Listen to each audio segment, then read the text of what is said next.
కొన్ని ఐటీ కంపెనీలు భారీగా లే ఆఫ్లను ప్రకటిస్తూ ఉద్యోగులకు ఉద్వాసన పలుకుతున్నటువంటి నేపథ్యంలో ఇన్ఫోసిస్ ఇప్పుడు ఫ్రెషర్లకి గుడ్ న్యూస్ చెప్పింది. 20,000 మంది ఫ్రెషర్స్ని నియమించుకోబోతున్నట్లుగా, 20,000 మందితో నియామకం చేయబోతున్నట్లుగా ఇన్ఫోసిస్ ఇప్పుడు ప్రకటించింది. నిజంగా ఆర్టిఫిషియల్ ఇంటెలిజెన్స్ రాకతో, కృత్రిమ మేధ రాకతో ఇటు ఐటీ రంగంలో చాలామంది ఉద్యోగులు వారి ఉద్యోగాలను కోల్పోవాల్సినటువంటి పరిస్థితి అయితే వచ్చింది.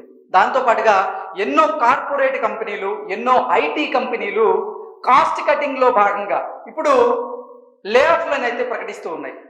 మనం చూసుకున్నట్లయితే గూగుల్ గత కొంతకాలంగా లే ఆఫ్లను ప్రకటిస్తూ ఉంది. దాంతోపాటుగా ఇంటెల్ సంస్థ భారీగా లే ఆఫ్లను ప్రకటించింది. ఈ ఒక్క సంవత్సరంలోనే 2వ త్రైమాసికంలో 25,000 మంది ఉద్యోగులను ఆ సంస్థ ఉద్యోగాల నుంచి తొలగించింది.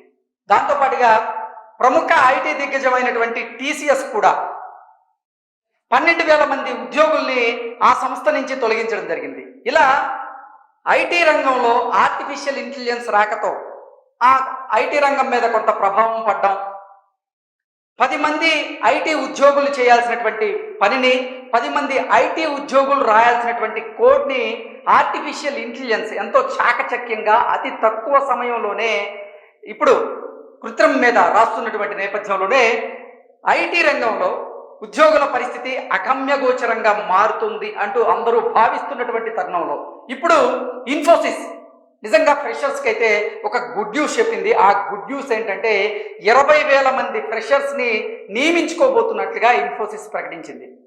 వివరాల్లోకి వెళ్ళి మనం విశ్లేషణ చేసుకునేటువంటి ప్రయత్నం చేద్దాం. ఇన్ఫోసిస్ హైరింగ్, 20,000 మంది ఫ్రెషర్స్ నియామకం, లే ఆఫ్ల వేళ ఇన్ఫీ కీలకమైనటువంటి ప్రకటన.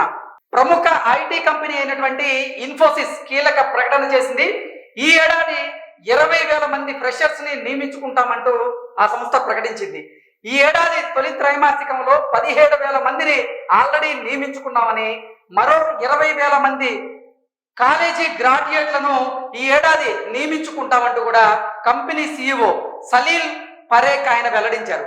సో ఈ ఏడాది తొలి త్రైమాసికంలో చూసుకున్నట్లయితే ఇప్పటికే 17,000 మంది ఫ్రెషర్స్ని వారు నియామకం చేసుకున్నట్లుగా, 2వ త్రైమాసికానికి గాను వారు 20,000 మంది ఫ్రెషర్స్ని నియమించుకోబోతున్నట్లుగా, మొత్తంగా 20,000 ఉద్యోగాలు కల్పన చేయబోతున్నట్లుగా ఇన్ఫోసిస్ అయితే ప్రకటించింది. ఈ మేరకు ఓ ఆంగ్ల దినపత్రికకు ఇన్ఫోసిస్ కంపెనీ సీఈఓ అయినటువంటి సలీల్ పరేఖ్ ఆయన ఒక ఇంటర్వ్యూ ఇచ్చారు. ఈ సందర్భంగా ఏఐ, వేతనాల పెంపు వంటి అంశాలపైన కూడా ఆయన మాట్లాడడం జరిగింది. దాదాపు 12,000 మంది ఉద్యోగులను తొలగిస్తామని టీసీఎస్ ప్రకటన చేసినటువంటి వేళ ఇన్ఫో నుంచి ఇటువంటి ప్రకటన వెలువడడం నిజంగా గమనార్హం. ఆర్టిఫిషియల్ ఇంటెలిజెన్స్, నైపుణ్య శిక్షణ వంటి అంశాల్లో ఇన్ఫోసిస్ వ్యూహాత్మకంగా ముందుకెళ్తుందంటూ సలీల్ పరేఖ్ ఆయన పేర్కొన్నారు.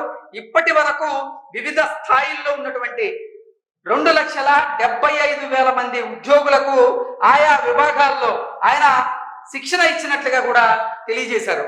ఏఐతో ఆటోమేషన్ సాధ్యమవుతుందని, అదే సమయంలో ఉన్నత స్థాయి నైపుణ్యం కలిగినటువంటి మానవ వనరుల అవసరం కూడా ఉంటుంది అన్నట్లుగా ఆయన తెలియజేశారు. సో ఐటీ రంగంలో ఆర్టిఫిషియల్ ఇంటెలిజెన్స్ తో ఎటువంటి ఉపయోగం అయితే ఉంటుందో అటువంటి ఉపయోగమే మానవ వనరులతో కూడా ఉంటుంది. కాబట్టి ఖచ్చితంగా మేము నియామకాలు చేసుకునే దాంట్లో ముందున్నామంటూ కూడా ఆయన చెప్తూ ఉన్నారు. దాంతోపాటుగా 2,75,000 మందికి వారు నైపుణ్య శిక్షణ, ఆర్టిఫిషియల్ ఇంటెలిజెన్స్ వంటి అంశాల్లో శిక్షణ ఇచ్చినట్లుగా కూడా ఆయన తెలియజేశారు.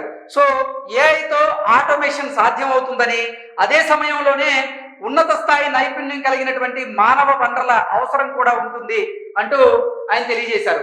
ఉన్నత స్థాయి నైపుణ్యం కలిగినటువంటి మానవ వనరుల అవసరం. సో నైపుణ్య గణన నైపుణ్యం ఎవరికైతే ఉంటుందో వాళ్ళ అవసరం మాకు ఉంటుంది అంటూ కూడా ఇన్ఫోసిస్ సీఈఓ తెలియజేశారు. ఇన్ఫోసిస్ దీర్ఘకాలిక అవసరాల దృష్ట్యా ఉద్యోగుల సంఖ్యను మున్ముందు మరింత పెంచుకుంటుందంటూ కూడా ఆయన తెలియజేశారు. నిజంగా చెప్పాలంటే ఇప్పుడు ఐటీ రంగంలో ఒక సంక్షోభం ఉంది అంటూ అందరూ భావిస్తున్నటువంటి నేపథ్యంలో ఆర్టిఫిషియల్ ఇంటెలిజెన్స్ వచ్చి ఎంతో మంది వారి ఉద్యోగాలను కోల్పోవాల్సి వస్తుందంటూ అందరూ భావిస్తున్నటువంటి తరుణంలో మేము రానున్న రోజుల్లో కూడా ఉద్యోగుల్ని నియామకం చేసుకుంటామంటూ కూడా ఇన్ఫోసిస్ తెలియజేస్తూ ఉంది. ఏఐ ఆధారిత ఆటోమేషన్ వల్ల సాఫ్ట్వేర్ డెవలప్మెంట్ విషయంలో 5 నుంచి 15% మేర ఉత్పాదకత పెరుగుతోంది అంటూ ఇన్ఫోసిస్ CEO సలీల్ అయితే పేర్కొన్నారు.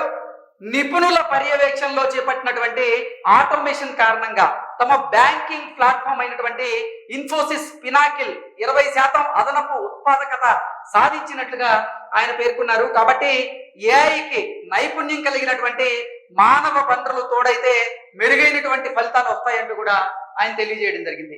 ఆర్టిఫిషియల్ ఇంటెలిజెన్స్ గనక మానవ నైపుణ్యం గనక జత అయితే మెరుగైనటువంటి ఫలితాలు వస్తాయంటూ కూడా ఆయన అభిప్రాయాన్ని వ్యక్తం చేశారు. వేతన పెంపు గురించినటువంటి ప్రశ్నకు గాను గత ఆర్థిక సంవత్సరానికి సంబంధించినటువంటి ప్రక్రియ పూర్తయిందని, తదుపరి పెంపు గురించి సరైనటువంటి సమయంలో వెల్లడిస్తామన్నట్లుగా కూడా ఈ సలీల్ అయితే పేర్కొనడం జరిగింది. సో నిజంగా వేతనాల పెంపు విషయంలో అంటే ఆ సంవత్సరానికి సంబంధించినటువంటి వేతనాల పెంపు విషయంలో కూడా టీసీఎస్ నిన్న మొన్నటి వరకు కొన్ని విషయాలు సతమతమవుతూ వారు సీనియర్ల ఉద్యోగాల నియామకాల విషయంలో కూడా ఆలోచించి ఆచితూచి నిర్ణయం తీసుకున్నటువంటి నేపథ్యంలో ఇన్ఫోసిస్ మాత్రం ఒక స్పష్టతతో నిర్ణయాలు అయితే తీసుకుంటూ ఉంది.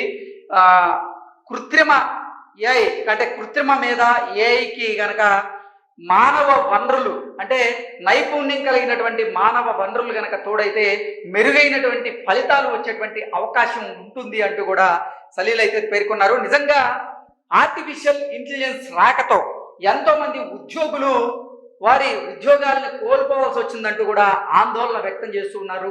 నిజంగా కొన్ని ఐటీ కంపెనీలు కూడా ఏఐ రాకతో కాస్ట్ కటింగ్ చేసుకోవాలనేటువంటి ఒకే ఒక ఉద్దేశంతో చాలా మంది ఉద్యోగులకి ఉద్వాసన పలికినటువంటి సందర్భాలు కూడా మనం చూసాం. మనం ఇందాక చెప్పుకున్నట్టుగా గూగుల్ సంస్థ ఎంతో మంది ఉద్యోగులకైతే ఉద్వాసన పలికింది. ఆ తర్వాత ఇంటెల్ సంస్థ ఆ సంస్థలో పనిచేస్తున్నటువంటి ఉద్యోగులకు ఉద్వాసన పలికింది.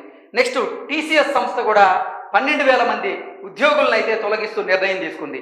ఇటువంటి వేళ ఇప్పుడు ఇన్ఫోసిస్ చేసినటువంటి ఈ ప్రకటన ఏదైతే ఉందో నిజంగా ఫ్రెషర్స్కి ఒక గుడ్ న్యూస్ లాంటిది అనేది అయితే మనం విశ్లేషణ చేసుకోవచ్చు.